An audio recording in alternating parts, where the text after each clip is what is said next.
Now, since becoming the presumptive Democratic nominee, Vice President Kamala Harris is getting a major wave of support from specific minority groups.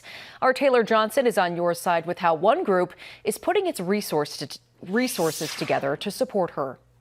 Well, Aaron, we still have time before we know for sure if Vice President Harris will be the official Democratic nominee. However, Black female voters are already getting ahead of the game. After President Biden's choice to bow out of the race, which puts Vice President Kamala Harris at the top of the ticket, Black women voters showed up in droves. I think when we think about our history, we have to talk about how Black women lead the charge. On Sunday night, more than 45,000 people joined a Zoom call put on by the organization Win with Black Women.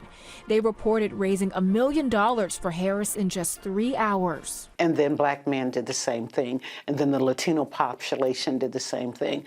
According to the Center for American Progress, Black women are one of the largest and most consistently engaged demographics in politics. Often, the Black female vote is what gets presidential candidates across the finish line. That happened with Barack Obama. It happened with Joe Biden. Vice President Harris is a member of Alpha Kappa Alpha Sorority Incorporated.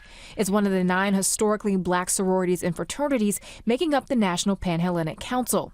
The NPHC announced plans for voter mobilization, which in turn could get more people to the polls. So it's important for the D9 institutions and the D9 organizations to have our voices heard, and we've always done that historically. Right now, there's nearly 8,000 newly registered voters in Nebraska.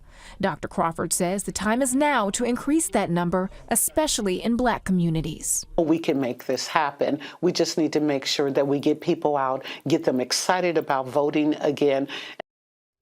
It's still an uphill climb for Democrats across the Cornhusker state. In the 2020 election, Donald Trump received 58% of the vote, while Joe Biden won 39%. On your side in the studio, Taylor Johnson, 6 News.